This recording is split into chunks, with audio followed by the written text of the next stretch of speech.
What's going on, everyone, and a huge welcome back to the channel. Just before we get into it, I'd just like to say a huge thank you to everybody who sort of supported my last video, or the first video on World of Warcraft that I did. It's really appreciated, so thanks ever so much. In this video, I'll be continuing to take you guys on the journey with me as I try to learn and get a better understanding on World of Warcraft, and a little bit further about some of the mechanics of the game and how it sort of takes you through that journey of teaching you. So shortly after loading into Stormwind, we are presented with a specialisation window which asks you to activate one of three specialisations: Beast Mastery, Marksmanship and Survival. I'm not too sure about exploring Beast Mastery or the Survival, as it's the Marksmanship specialisation I chose, as I felt that best suited the class that I chosen, which was Hunter class. So that marksmanship skill tree that I can start to expand and develop should really suit the class nicely in my view.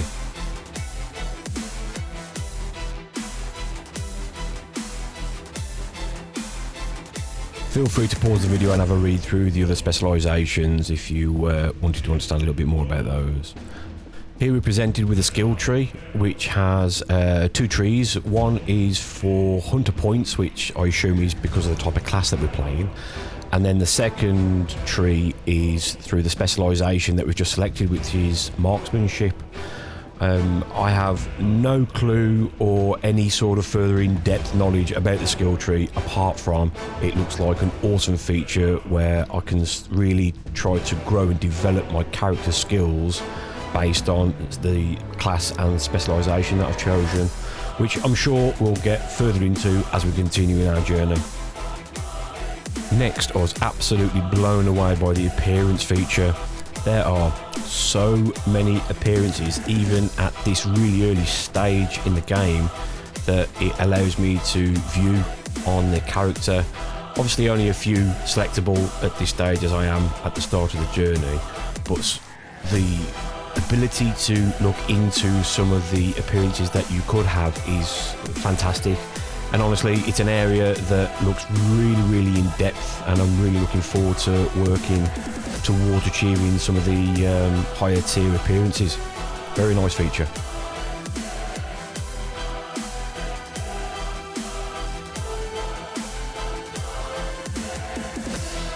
Once we've finished with the further character options, Lindy then takes you further into Stormwind City, where you start to get your first mount. Follow the prompts on screen, speak to a couple of characters, and then you'll eventually be presented with a mount icon that goes into your bag. Now, mounts are a topic that I totally appreciate, and there's a lot of content on. That's a really hype feature in World of Warcraft, as the variety of mounts and the tier of mounts are quite in depth and quite complex. So I'm really quite excited to see how I can get hold of different types of mounts and to see how they function in the game.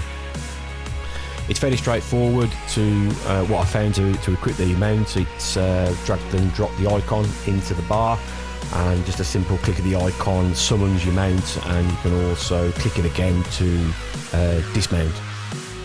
So it's fairly straightforward and fairly simple, and another good quick way to get around the map and exploring the map.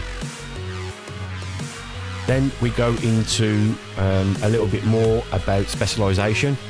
So here we're encouraged to try out our specialisation on some dummies, which are situated just outside this little tavern.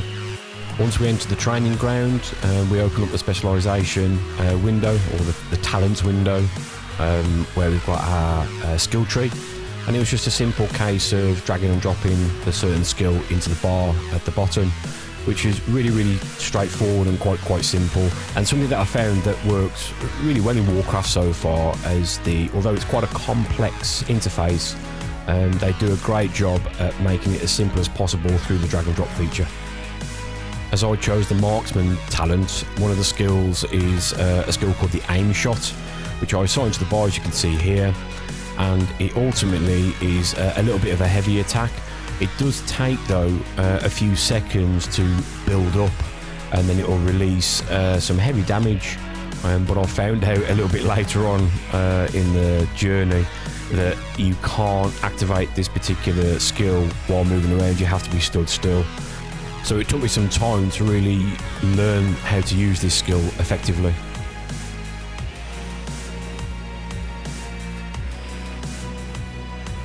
Once we're done in the training grounds, we're then prompted to go to the Pig and Whistle Tavern, great name by the way, where we set up this facility as our home and our base.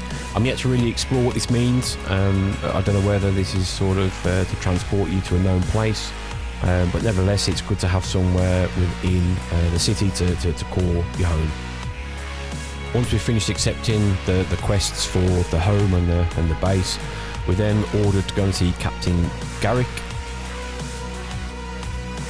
And as this is part of the story, let's listen in on what they've got to say. It is good to hear your mission was a success, Captain. This must be the new recruit. Welcome.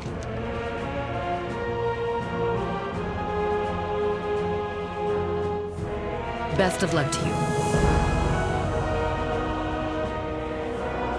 The war against the Horde weighs heavily on my mind.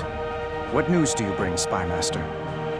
I have received word that the Horde has joined forces with the Zandalari Empire. Their naval might has now vastly increased. And we must make new allies of our own. Jaina, what of Kultiras? Their fleet is second to none on the open seas. Can you convince them to rejoin the Alliance and add their strength to ours? I must at least try. Without their support, our ships will be no match for the combined Horde and Zandalari navies. I will return with the Kultiran fleet, or not at all. Be careful, Jaina. Light be with you.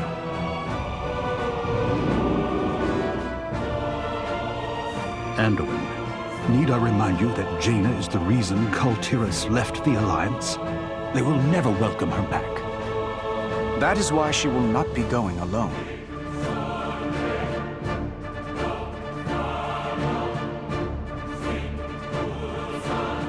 A king is only as noble as the causes he serves. Stormwind honors your service to the Alliance. Safe. Captain Garrick speaks highly of you, recruit. I am certain that Jaina can depend on you. And so can the Alliance. Good to see you, recruit. I know you have a bright future ahead of you. Stay safe out there, and always remember your training. Now we've finished listening to the council, the next thing to do is to go and hop on a griffin, which will help us fast travel a little bit towards Jaina's ship, where we'll join Jaina on the next part of our journey, which I'm really interested to get stuck into, as Jaina seems like a really interesting character, as you guys are about to see, as I leave you with a cinematic to end the video. And as always, thanks for watching.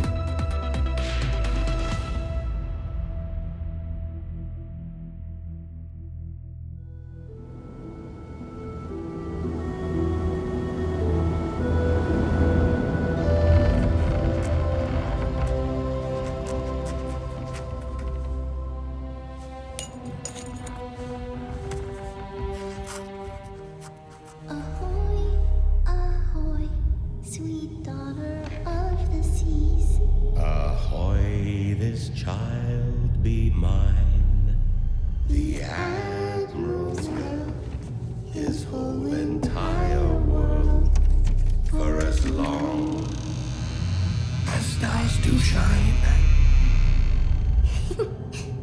Promise you'll come back? I'll weather every storm if I know you are waiting for me. Time to go, Jaina. I love you, Papa. Come topside, sweetheart. Your loving mother will never forgive you, murderer. Lady Jaina, we've arrived. Thank you, Captain.